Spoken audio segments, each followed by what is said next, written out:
Hello and good evening, everyone. This is the Rangers Rebel. My name's Bryan, and it's the Rangers Women's Show. And I'm joined again by Car and Wilf. Folks, how are we? Right a bit. Yeah, okay. Good stuff. So we're reacting to the result yesterday of Rangers 7, Hibernian 0. Car, couldn't ask for better, could we?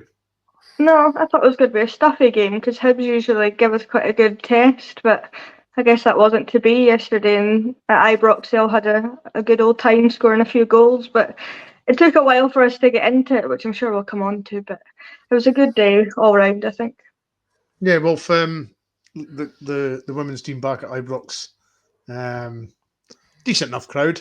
Could have been better, obviously, but nice to get them back at Ibrox and get the sort of big stadium experience. Yeah, very nice to be back at Ibrox. I don't think it was a decent crowd at all. I thought the crowd was shocking, to be honest. I was speaking to a steward that I know who'd been drafted in because they'd said that they'd shifted 4,000 tickets. There's no way there was 4,000 folk in that stand yesterday. So I'm guessing a lot of people took advantage of the cheap ticket prices and just didn't bother. I don't know why they would do that, but not in such big. It's just, I feel sorry for the girls running out of Ibrox. I mean, they're running out of tunnel. It's the stand opposite the tunnel, obviously Sandy Jardine Lower, that they sell the tickets for, and I said to Car before the game, with 10 minutes to go before the game, I said, either there's going to be a lot of people in late or it's nothing like the crowd we were expecting, because it was really, I thought it was really poor. But it's particularly because it's International Week. You know, everybody's complaining, you know, there's no Rangers, there's no trips to Ibrox, and then they get the chance to do both, and they just don't turn up. I don't get it. But I mean, it's each to their own. I know it's not for everybody. I know it's not for everyone, but I thought the crowd was disappointing. But as you say, nice to get the girls playing at Ibrox. The more times they can do that, the better. I get that it's difficult to factor in the fixtures with the men's first team playing there all the time, obviously in the pitch and stuff like that. But yeah, the girls seem to enjoy it. You know, the crowd that was there, it was encouraging with the crowd that was there. Having said it was fairly poor, there's loads and loads of kids there, which is always good. I mean, I spoke to 2 or 3 people whose kid it was their kids' first time at Ibrox. It's a great opportunity to take your kids to Ibrox for the first time. Yeah. You know, and to see 7 goals, albeit it took us half an hour to get going, but to see 7 goals as well, I mean, you can't ask for better than that, can you? No, absolutely not. Absolutely not. So the team that lined up yesterday was Fife and goals with Doherty captain, McLaughlin and Hill at the back. We had Brogan Hay on the left, from what I seen at the start of the game. Chelsea Cornet, McLean, McCleary, Rowe, Hardy, and Howat. Was there any surprises there, Carl, or was it all sort of what you thought? I mean, other than the goalkeeper, I think that was pretty much what I expected. I thought Jodie and Brogan would maybe switch, and they had been doing for the past couple of games, but it seemed pretty rigid in that kind of first half that they just stayed on their wings and did all right. I would have maybe liked Vic back in goals just because Jenna had had a few mistakes in her last couple of games that she's played, but seems to be the way that Joe is doing what Joe wants and just lets the goalkeepers have their chance, I suppose. But all in all, you can't complain with that team. It's probably the strongest team we've got at the moment. Nice to see Lizzie Arnott on the bench. That was a nice surprise when the team came out that we'd seen she was back training on, I don't know, Saturday or whenever it was that she was training again. Jane was doing some ball work, so we thought that's really good that they're coming back. To see her on the bench, I didn't think she'd play right enough, but it was nice that she was just on the bench, and maybe potentially in the next couple of games she'll get a chance to come back into the squad. Yeah, and Wilf, the manager, did say that, you know, there's actually she's spoilt for choice now as far as midfield. So I dare say there'll be little tweaks here and there as the weeks come. You know, she'll keep it fresh, keep everybody competitive. Yeah, well, I mean, it's encouraging that we've got more people, more players back fit. You know, the treatment room's getting emptier, so hopefully it stays that way. You know, hopefully they can stay clear of injury, and we can get, because it's coming to the stage now. We need to kind of kick on Sunday, which we'll touch on, is going to be absolutely critical. The more players we can have fit and the stronger the bench can be, the better, because that was always the problem last season. That the starting 11 was decent, but the bench was full of kids. Now, that's no disrespect to the kids, but I mean, it's noticeable that, you know, a number of the younger players that were on the bench last season are now out on loan to various different places in the league, to get them game time, to get them experience, which is what they need. because we don't need them on the bench anymore. Mm-hmm. You know what I mean? Because we've got players coming back. You know, I mean, like say, Lizzie was back in the bench yesterday. Jane Ross was in the fan zone, and fair play to the club for sticking the fan zone on as well for the game at Ibrox. First time they've done it, and they didn't half-arse it. I mean, they had their usual fan zone presenter, Ali Defoy. She was on the stage presenting it. You know, doing what she did, doing what she does for the men's first team. So they didn't half-arse it, which they could have done. They could just have opened it and went, well, that's it. You can get a drink, you can have something to eat. Yeah. The mascots are wondering about, and that's your lot, but they actually did. They interviewed players and stuff like that because Jane Ross was up there getting interviewed as well. She's not far away, so fair play to the club for doing that. But yeah, it's encouraging that the injured players are all coming back, and the bench. I mean, the bench is really strong, which is what we need. Yeah. And as the game unfolded, Cars, you said just before we started, it took us a while to get going. What do you think the reason for, this sort of, do you think it was a bit sort of jitters, or was it just everybody was just a bit excited because it was at Ibrox? What was your take on that slow sort of start? I don't know, because we were creating chances, but everybody was taking an extra touch or trying to find the extra pass rather than just taking shots on. There was a couple where Kirsty Howat could have had a shot, but she tried to lay it off for Rio and various other people. I don't know if it was just kind of nerves because it was at Ibrox and they were just trying to get into the rhythm of it. But the keeper made a couple of saves early on, and that was about all she did. But she did take a knock, so I hope she's all right, because we'd seen that. Somebody tweeted out that she'd breathing difficulties after the collision she had. So fair enough with that. But we just couldn't really get going until kind of half an hour, and then we were all right. But I don't know, we're just taking too long. And you can see Joe getting a little bit frustrated that we weren't just hitting things and we weren't just being as intense as we normally are. We just took a while to get into it. Same thing happened in the second half. We took a bit to get into it again. So we need to work on that for Sunday, because we need to come out of the traps. I think we can't have 30 minutes to kind of bed into a game and find our feet. So we need to work on that. No, Wolf, before we started, you said that the team sort of overplayed a few moves. Early on in the game, they were, as Carr says, they took an extra touch. They were trying to maybe do too much themselves. Just a bit of composure in the last third, isn't it?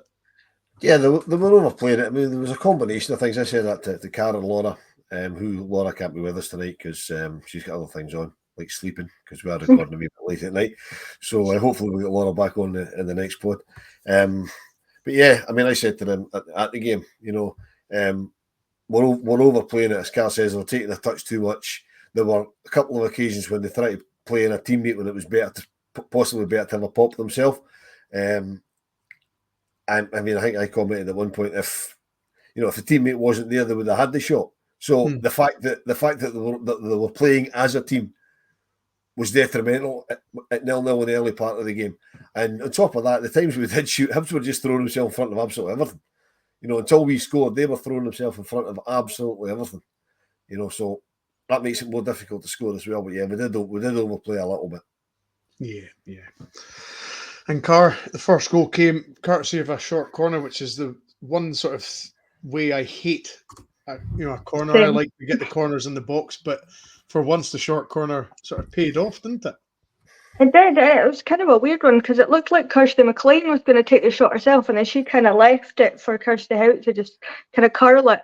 Realistically, the goalie should have got that. It's kind of her mistake, but they all count, and as long as we can keep doing that, getting them in the right areas, some of them will go in. But it was nice to see Kirsty, doing her knee slide, because it looked for a minute that she wasn't going to do it, and then she was going to do it, and then she wasn't, and then she eventually did do it. So that was nice to see how happy she was, obviously being a lifelong Rangers fan. But put them in the right areas and they'll go in, and it's not the highlight of the game, but they'll count.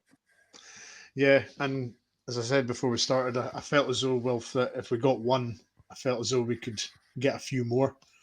And that happened in the second goal, wasn't it? Yeah, that was the keeper's fault as well. I mean, that first one, the angle we were at, I thought it hit the side net. I thought Kirsty hit the side net with the first one, and then fuck, it's in. And then the second one, I mean, the ball came in, and I don't know what the keeper's thinking about. She's knocked it straight back out. But the encouraging thing for me was Kirsty Howat hit the ball in, as I remember, and Rio was just there to knock it in. I mean, the amount of times that the ball comes back off the keeper, and Rangers teams right across the spectrum, the men's team, the women's team, the kids, the whole lot, there's nobody there to knock it in. But, you know, that's what Rio does. Rio does it really well. Anything within about 6 or 10 yards, if it drops, she's there to stick it in the net, and that's exactly what she did. Yeah, absolutely. And Carr, the goalie didn't cover herself for the third goal very much either. Butterfingers comes to mind. That I think she tried to catch it and it went through her hands and it just drops, and it's an easy goal from there, isn't it? I mean, it's a nice ball in from Brogan. I think she was trying to have a shot there, and the goalie just kind of pars it back out, and Kirsty's there to pounce on it again. It wasn't a highlight reel for the goalie, but again, nice that we were in the right areas to do that, to pounce on it, because that was an issue I had last season, not being high enough up the pitch, not pressing the goalie in the defence and doing all these kind of things. So it's nice that we're actually worked on that and it's coming off. But I think that was the undoing of that goalkeeper, because she was subbed at half time after that, but maybe due to injury. We won't know, but she didn't cover herself in glory. No. And to be fair to her, Bryan, sorry, to be fair, she did pull off a save just before half time that we all looked at each other and went, she did that was for the camera. She made it look an awful lot better save than it actually probably was. Yeah. But I mean, fair play to her. The first 3 goals she should probably have stopped them, but I mean, she made that save. She's probably not, you know, not as bad as she appeared, but it's noticeable for me that Hibs were, you know, Hibs aren't as strong as they were last season. We're missing a couple of players at the back, and their goalkeeper last season was decent. Yeah, I mean, she didn't look much, but she was very decent. She was a good shot stopper. She had good presence, and from what I've seen of them this season, and particularly yesterday, they really miss her. So they've got issues, which aren't any concern of ours really. But no, you know, but yeah, they've got a few issues. What was it Larson, the goalie that Hibs had? Haaland, that's right. Yeah, Haaland. Yeah. She was a good goalie actually. I remember. yeah. And then, as you said, Carr, before we started, or just in your intro, that we took a while to get the fourth, but Rio Hardy down the right again. I actually thought she put it out for a goal kick. I didn't, it was very tight, and then she cut it across, and Kirsty Howat does what Kirsty Howat does. Yeah, she makes a really nice run, which I thought was really nice when you watch it on the highlights. She kind of starts it and then makes a run to the kind of front post and kind of not chips it, but gets it past the keeper. And it's a really nice play, because you could see in the first game of the season when we played Spartans, they'd been practicing that because we were kind of doing that a lot and it came off a few times. So it was nice to see that coming back into play again. But Kirsty was just having a great time yesterday. She was in all the right areas, laying balls off for folk and scoring 4 goals. She's just really in good form at the moment, and that's what we want. That's a Kirsty Howat we all know and love. So she can just keep that going into next Sunday. We'd really appreciate that. Yeah, I mean, Kirsty, just speaking on Kirsty. She's, as you just said, she's hitting the form that we all sort of thought she could do. She must be flying confidence-wise now. I mean, she's, as you always said that she was one of these players that needed to play and needed to score to get the confidence. Yep. And there was a few times, probably towards the end of last season, that she was snatching at things. She just wasn't quite getting things, trying too hard perhaps. But it all looks very easy for her now. She doesn't seem to be snatching at things as badly as, or rushing things like she did. Yeah, I think that it helps having Rio and Rachel Rowe and even the wingers, Brogan, Mia, and kind of behind her and helping her. Before, she was kind of isolated. She was on her own and she was having to come deep a lot of the time to get a lot of balls. And now she doesn't need to worry about that. She can just go from the midfield almost, start a run, and then just continue that and then go and score a goal. And that's what we need. I think having that partnership really does help her. And obviously, Rio's scoring goals as well. So they're both feeding off of each other that kind of way. I think Rachel Rowe yesterday was guilty of kind of snatching at things a little bit and trying a bit too hard to score a goal. But whereas Kirsty and Rio were just having a great time just playing off each other, and it works so well. And I think that's what she's always needed, is having somebody in beside her that can just help her. Yeah, absolutely. And Wilf, when I seen who scored the 5th goal, I was kind of trying to work out who it was. Never ever dreamt that it was Cathy Hill, the furthest forward, and getting a header as like a number 9 would. It was a very unusual position for her to take up. Well, she stayed forward from a set piece, and ball got played back in, and she was like she was where all good centre forwards should be, or all good attacking centre halves should be. And I was absolutely made up for Cathy. I mean, she put on her social media last night that she's waited an awful long time to score at Ibrox, you know, and she's finally done it. And I mean, you know, I mean, Kirsty Howat, we all knows a mad Rangers fan. Cathy Hill, mad Rangers fan. You know, the next goal scorer we're going to come to, mad Rangers fan. You know what I mean? It's great to see the team full of Rangers fans playing at Ibrox, scoring goals, and they're in the team because of what they can do, not because they're Rangers fans. You know what I mean? Because Joe just wouldn't have that. Joe's not a Rangers fan. Joe's not she's not of this parish. You know, she's English. She's got no affinity at the club at all. So she wouldn't just pick players because, well, you support the team, so off you pop. You know what I mean? You know, I mean, I fully expected, you're talking about the team lineup at the start, I fully expected Mia McCauley to start yesterday because she was very prominent in the social media stuff during the week. You know, there was the wee interview with her, the wee snippet with her talking to Nick Doherty. How's it going to feel like walking out the tunnel at the start of the game? And I'm thinking, well, Mia's obviously been told she's a shoo-in, but she started on the bench. So, you know, they're not getting played because of what they are; it's because of what they can do. You know, but to see them score, I mean, to see the delight when they score as well, it's just tremendous. Couldn't be happier for them. Yeah, absolutely. And as Wilf said, Carr, one of your sort of favourite players, Megan Bell, I thought it was very brave because she basically went up to Tess and took the ball off her and says, no, this is my free kick. Gutsy play from Megan, but she backed it up. I mean, that's what she can do, isn't it? And, you know, she's been kind of in and out of the team with Rachel Rowe being there and with injury and whatnot. So I think she decided that I can do it from here. Tess probably could have scored from there as well. So it doesn't matter who took it. But it was nice, I think, for Megan just to kind of go, we're at Ibrox. I'm a Rangers fan. Let me have this moment kind of thing. And you could see how buzzing she was. But it's a hell of a free kick. You know, not all of those go in, and it was great just to it just curled into that bottom corner easy as you like, as if she does it every week. It was just fantastic, like how good that was. And I think for me, that was one of the goals of the game for me. I'm really torn between which one's my favourite, but I think that's up there with yesterday. One of the best goals I've seen at Ibrox from the women's team. I think Bryan, we were right behind that free kick, and as soon as the ball left Megan's foot and went round the wall, I was up with my arms in the air because it was only one place it was going. You know what I mean, as soon as it left her foot and curled round the wall, you knew exactly where it was going. You could just tell where it was going. It was a fabulous free kick. And Carr, it was almost like she just passed it in the goal. It wasn't particularly powerful, but it was accurate.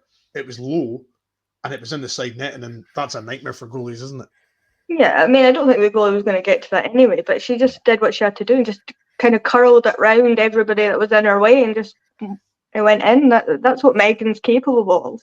With my dead ball situation, her and Tess, Lizzie, and probably Jane are right up there with some of the best that we've got in our team. So it was just class, like all round. But between her and Cathy's goals, they're my favourite of yesterday. Yeah, absolutely. And Wilf, Kirsty Howat got her fourth. A nice little dink ball from Barnes down the right, and just snuck it past the goalie, you'd say, in the near post. Yeah, literally the last kick of the ball. You know, putting a gloss on it. 7-0. You can't argue with that. And it was a great finish. I mean, to see her getting four goals, tremendous.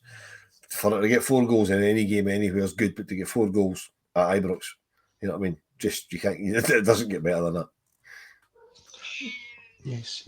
And and Carr, I did say to Wilf before you came on that as Rangers obviously equalled the team across the city's goal difference now, both on plus 46. That was massive yesterday, wasn't it?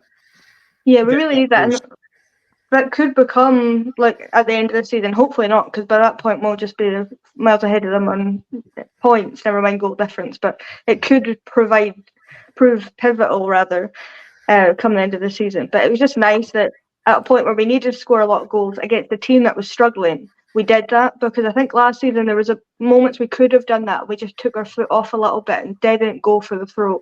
So it's nice that we're actually doing that this season, and Jo's really kind of put her stamp on that and saying, you don't stop, you just keep going till the final whistle. You just keep going and score as many as you can. Absolutely. So, as I just said, the league table now reads as after the 10th game of the season. Celtic on top with 30 points, Rangers second with 28, but both on 46 goals for. Glasgow City 25 points, 3 points behind Rangers with 25 goals. Well, that's unusual, isn't it, for them to be so far behind goals-wise? Yeah, they seem to be struggling a little bit, which is nice. However, we don't want them to be struggling too much, because we really need them to take points off Celtic when they play them. Yeah, you know what I mean, that would be even nicer. But yeah, I mean, it's turning into a bit of a 2-horse race. I mean, Sunday's game, which we're going to touch on shortly, is absolutely critical for us with the way the league is. I mean, they're 10 out of 10, they're 100%. You can't get better than that. We're unbeaten, but unfortunately we drew with Glasgow City. So, it's Sunday's vital, but we'll get to that when we get to that. Yeah, I mean, City seem to struggle. I mean, they were 2-1 down against Aberdeen early second half yesterday, and they pulled it back and only won 3-2. Because Carr pointed out to us just as we were leaving Ibrox that it was 1-1 at half time at Allen Park, and I thought, at Allen Park, that's goes over, dearie me. At the Balmoral Stadium, sorry. And I thought, wow. And I was driving up the road and my daughter phoned me and I said, look, Demi, go and check the Aberdeen Glasgow City score. She said, finished 3-2 to City. I couldn't believe it. I thought they'd go on and score, rack up a cartload, because Aberdeen aren't any great shakes. No. But there's some very weird results coming. I mean, there's Montrose got another point. You know what I mean? Yeah. I mean, Hearts came from fairly far behind to beat Spartans and deep into stoppage time. You know what I mean? That was after they drew with Montrose. So there's all sorts of strange results coming along the way. It's just, it would be nice if somebody could get something off of that other lot apart from us. You know what I mean? That would be nice. But hopefully, as the season goes on, that'll happen. But it seems it's going to be an odd season. I think there's going to be lots and lots of strange results coming in. Yeah, very much so. And of course, Carr, as Wilf alluded to, the next fixture is at Airdrie away to Celtic. Top of the table clash on Sky Sports, 12 noon kickoff. How are you feeling about this one? Well, I'm annoyed, firstly, that it's been changed because I'm at work. So I could have made it for the later kickoff, and now I can't go. So I'm annoyed about that for a start. Other than that, I watched them after I got home from Ibrox, just like stuck it on. I think it was 1-0 at that point. They looked like they were struggling a little bit against Partick because they were kind of sitting in and they were struggling to kind of get past them. They were going down at every touch, and the ref was kind of buying it sometimes and then not really listening to them at other times. And they didn't look this high-flying team that's rolling over every team that they come up against. So I don't know. I think we need to just forget it's them almost and just go and play the way that we can rather than playing the occasion, which the last couple of seasons we've been known to do. We get in our heads a little bit, and hopefully Joe's managed to get us out of that, and we'll just go in and play how we can play and just, do what we do and score goals and not let them kind of get in our heads a little bit. But we keep going back and forth. I don't really know. I think it's going to be tight. It's not going to be that many goals in it, I don't think. I think it's going to be a tight one, but hopefully we just come away with it and then we're ahead of them and we can just keep going then at that point. Yeah, Wolf, it's going to be one of those games, as Carr says, we've got to play the game and not the occasion, in the sense that, as Carr says, I think the emotions of the team sometimes has got the better of them in this fixture. And, well, especially the last game last season where they lost 3-0. Nobody's seen that coming. So it's very important is that they're more relaxed. And as Carr says, don't think of who it is, just play our game. No, hopefully Joe's got them told, look, it's just another game. I know it's them, but it's just another game. Don't play the occasion, but it's a game that we cannot afford to lose. Yeah, I mean, a draw won't do us a lot of favours, but it won't dent anything. It won't put any it won't put any more distance in it. But if we lose, that puts them 5 points clear. You know what I mean, that's the big thing. Particularly as we said earlier, that Glasgow City seem to have kind of be struggling a bit just now, so we can't really rely on them getting anything off them later in the season. So obviously a win would be brilliant. That would put us top of the table. That'd set down a marker. But we can't afford to lose the game. So I'd like to think Joe will set them up to go out and try and win the game. It'll be interesting to see who she puts in the nets, because as we keep saying, Jenna's always got a mistake in her. But having said that, Vic's going to be very, very rusty because she's not played any games. So that's a difficult one, I've not got too many concerns about defence. Kathy Hill's playing really well, particularly since she took that stupid mask off.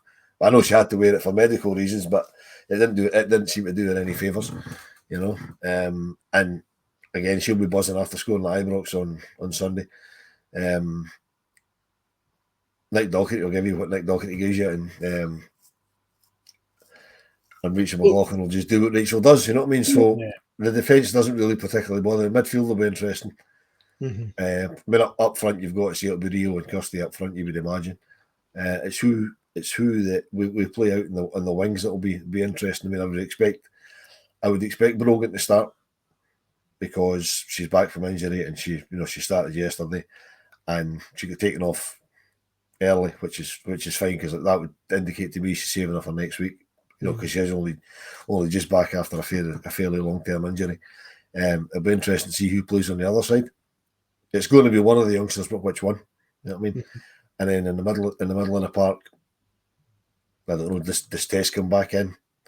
I don't know what Joe will do, but whatever it is, we've got to be strong. But the substitutions, I think it might be Carl that said it yesterday. It was Carol Laura said yesterday. It's going to be the entire squad that we need next week. It's not just going to be the 11 on the pitch. The substitutions are going to be critical, because I've got more confidence in Joe Potter making the right substitutions than I would have had last year. You know what I mean? Because the substitutions last year just a lot of time didn't make sense. So I'd like to think if it's not going well, she'll know how to change it, and if it is going well, she'll know how to hold it. So yeah, I'm fairly as confident as you can be getting into a game with a team with 100% record after 10 games. Yeah, I mean, Car, do you see many changes in the offing for this game coming up? I mean, it'd be difficult to tell a player that's the team just won 7-0 that they're not starting, but it's a team game, isn't it? Yeah, I think you've got to take it in isolation. The Hibs game, obviously, it's good, but you've got to. They're very different teams, aren't they, Hibs and who are playing on Sunday? So you've got to look at that. But I'd say maybe the only change from the starting lineup that started would potentially be Mia in for Jodie, because I think Jodie took a while to get into the game. She kind of struggled a little bit, but once she found her feet, she was great. She had no issues. But Mia scored against Glasgow City. Mia's got that experience now. She's not scared to take people on and go and have a shot, and she can score from pretty much anywhere on the pitch, it seems like. She's that good at long range strike. So maybe we're going to need that next week, and maybe you just give her that kind of confidence to say, well, go in from the start, do what you do, go and play with a bit of freedom. And I think comparing her to what the start of the season when she first played, she's come on leaps and bounds already. So I think maybe that's the only change. I don't think she'll put Vic in just because of what you just said, Wilf, that she's not played in how many games? 3 games? So I don't think she'd risk that realistically, but maybe she will. Maybe she'll make us all look like fools and she will put Vic in and leave Jen on the bench, but we won't know. But I think Libby Bance might prove important next week because she's quite good. She's quite fast. She gets into the right areas as well, potentially later on in the game if we need that. But I mean, I'm more confident than I was last season just because of who we've got now, manager and players wise. So I'm much more confident than I would have been this time last season going into this game. Yeah, and you touched on it, Wolf. The midfield's going to be very important. There's obviously a clutch of players that the manager's got at their disposal. Yesterday it was Cornet and McLean in there. Do you envisage any change in that, or do you see the status quo carrying on? I don't know. Kirsty McLean's got to play. I mean, Winnie has to play. She's for me the best player we've got in that team. You know what I mean? And I agree with Cara. I'd probably play Mia McCauley on the wing. I mean, I like Jodie. I really like Jodie as a player, but I mean, Mia's I don't know. She's got the pace, she's got the strength. She doesn't mind a shot. I think. But in the middle of the park, I don't know. I mean, Chelsea does a lot of good defensive work as well, which we'll probably need. Mm-hmm. But as Carl said, Libby Banks has got the pace and the strength. So Power, yeah. The power. So do you bring her in? It's a nice conundrum to have, isn't it? It is. I'm glad it's not me making the decisions, to be perfectly honest. But as we've been saying all night, it's the players on the bench are going to have a big say in this game. It's rightly put it. You might want to leave Libby Banks and bring her on with the last 15, 20 minutes, half an hour, or whatever. However the game's going, whether to win as the game or to stretch the game when we're ahead or whatever. You don't know. You don't know how Joe might think about that. But as you say, it's a nice problem we're having. It's a problem we haven't had for a long time. Because the team doesn't pick itself, and even the bench doesn't pick itself. I mean, the match day squad doesn't pick itself because there's going to be some players that have to miss out. Mm-hmm. Yeah, absolutely. And as Wolf just touched there, Car, it's a great conundrum for the manager to have. She's openly said, I've got an abundance of talent in that midfield. There's going to be one or two players that aren't starting that are going to, I wouldn't say feel like grieved, but gutted they're not starting, purely because they want to play. I think it's good for the players though, because I think last season they were just picked and that was it. That's who I'm picking, that's who I always pick, and it doesn't matter how they play. And I think now it gives them a sense of, if I don't play well, I'll sit on the bench. I don't want to sit on the bench. So it gives everybody that kind of boost to go, I need to be at my best at all times so that I keep getting played. I keep getting the minutes, which I think is exactly what we needed. Because I think a lot of these players maybe were annoyed last season, they weren't getting picked, certain players were getting picked and they were missing out for seemingly no reason at certain times. And now it's a case of you never know who's going to be playing other than the positions that we only really have one player for. But even then at the end of the game, Kathy went off injured. Obviously Michelle came in and we played with 10 and Joe was confident enough that we were absolutely fine with that. Hopefully Kathy's okay. I spoke to her after the game briefly. She said she was all right, so hopefully it's just nothing and she'll be all right and we can just play her. But it's a nice issue to have. And even when Lisa comes back and Jane and Lizzie are back full time, there's going to be a lot of issues there with who you pick as strikers, because we're going to have multiple now with Kirsty, Sarah Ewens, who's out injured, I think. I'm not entirely sure what's going on with her. She's kind of disappeared again. We've got a lot of options now, which I think is good to have. And then obviously Laura Berry's got to come back from the 17s, so that's another one you've got to factor in. So, I mean, it's a very good squad, depth-wise, talent-wise, age and experience, and also freshness. It's just incredible. I'm trying to get ahead of myself, but I think we're really on to something here with Joe and the squad that we've got. Yeah, well, the positive is radiating off Cara just now. It's such a change from last season, but she's right. The squad depth is when she laid it out like that, it's very strong, isn't it? It's a very, very strong squad. It really is, and I don't envy Joe the task of keeping them all happy. But the way, from what we've seen from Joe Potter so far, she will keep them all happy because she's not, she's not scared to take off players that are playing well in games. Mm-hmm. And just give somebody else a bit of game time. Okay, that's an easier thing to do in games like yesterday when you're 3 or 4 up. It won't be such an easy decision to make if on Sunday, because the game should be an awful lot tighter. I hope it's not, but I mean the game should be an awful lot tighter. But I mean, I've got every confidence that Joe Potter can do that. She can keep them happy. Because she does seem to be able to use her squad. I mean, the fact that Kirsty Howat scoring goals she's scoring goals in every game she's playing just now doesn't mean that she's necessarily going to start every game. Because as Carl says, we're going to have an abundance of forward players very soon, so they're all going to need a bit of game time. So you maybe have a game that we should win fairly comfortably. That you maybe leave out Rio, or you leave out Kirsty Howat, or you maybe leave out Kirsty McLean because they can't play. You can't possibly play in every game. It just you need to rest them, and you've got other players that need to come in. That'd be different if it was like last season when we were short of bodies and you had to play these players every week, but we don't. So I've got faith that Joe will do that. She'll switch it up when she needs to. Absolutely. Absolutely. And I suppose now is the time for the dreaded predictions, guys. I need a first goal scorer and the full-time result. Car. I think there's going to be one goal in it. So it's either going to be a 2-1 or a 1-0. But the way that we've been leaking goals against better opposition, I'll say, is probably going to be a 2-1 realistically. I mean, it's going to be Kirsty Howat, isn't it? I mean, it's just got to be. The form that she's on at the moment, she's flying, she's enjoying herself. She loves a goal against them. You know, she scored in the City of Glasgow Cup or whatever the pre-season cup was called. She scored against them last season to win the game for us. I think it's got to be her. If not anyone else, it's got to be her. And Wilf. First goal scorer is going to be Rachel Rowe. She couldn't buy a goal yesterday, but she tried and tried and tried. She over-tried at times, but I think she'll be desperate to score next week.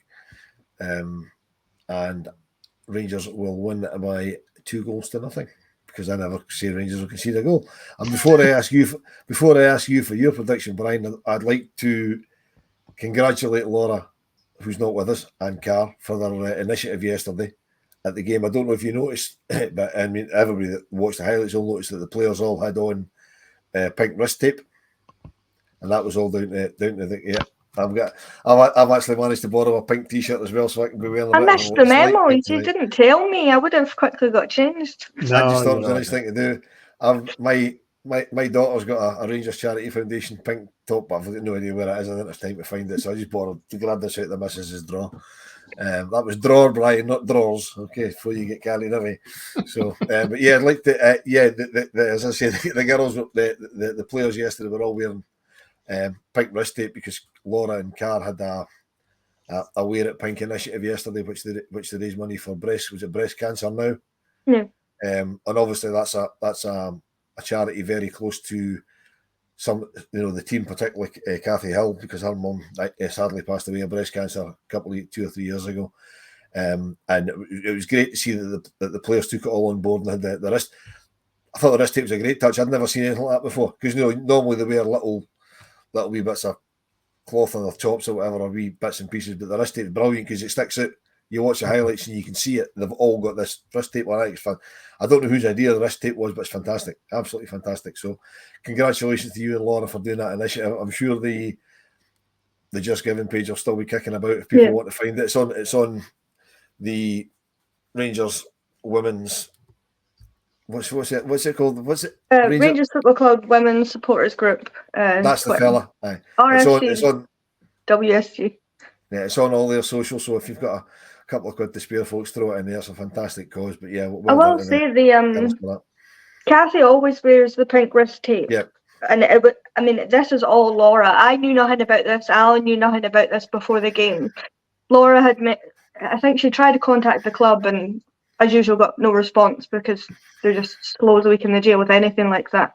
So she went to Nick, the captain, and mentioned it. And then they all came out wearing it. So I really appreciate that Laura took the time to go and try and get that organised, and that the team did it, because I think they all kind of appreciate how important it is as well. Even on the highlights in the inside Ibrox, they had to Wear It Pink mentioned as well. So I think it was really good. We wanted to do something for it. Weren't 100% sure what we were going to do, and we just thought we'll do a fundraiser. We did a wee raffle as well, which somebody won a signed Kathy Hill scarf from us that I sent off today, and raised a bit of money. But it's still open. I think I said last week on this pod that we'd reached our goal, and that was that. That was incorrect. It's still open, I think, for a month after the date. I didn't know that, but it is still open, and we're still raising some money if people want to donate. Yeah, these things stay open for about a month or 6 weeks after, unless you actually close it down yourself. Yeah. So because I've done a few in the past. So, but yeah, great effort, absolutely fantastic. Just raising awareness, you know what I mean? And it's just, I mean, even the fact that you didn't raise any more money, the fact that people will be wondering why are the players all wearing wrist tape? Why is it pink? You know what I mean? If it's blue, you can understand that. If it's red, white, blue, you can understand it even more. But why are they wearing pink? Because Kathy always does it. You know what I mean? As you say, she always does it. She's got the wristband, she's got the pink boots, the whole bit, which is fantastic. But for them all to do it, and I didn't realise that Laura had done it through Nick. I knew there was there was she spoke to somebody, but it's fantastic that the club have done that. Yeah. It was great that you did that. So I just thought I'd mention that, Brian. So anyway, back to Sunday. Your score prediction, please, sir. I am pretty much on the same page as Carr. I expect us to win by the odd goal. I also expect us to concede, unfortunately. So I was going with 2-1 as well. And first goal scorer, I'm going to go Rio Hardy. So. Don't get me wrong, I expect us to concede, but I would never ever say we're going to concede. So. Oh dear. No, fantastic initiative from the girls there.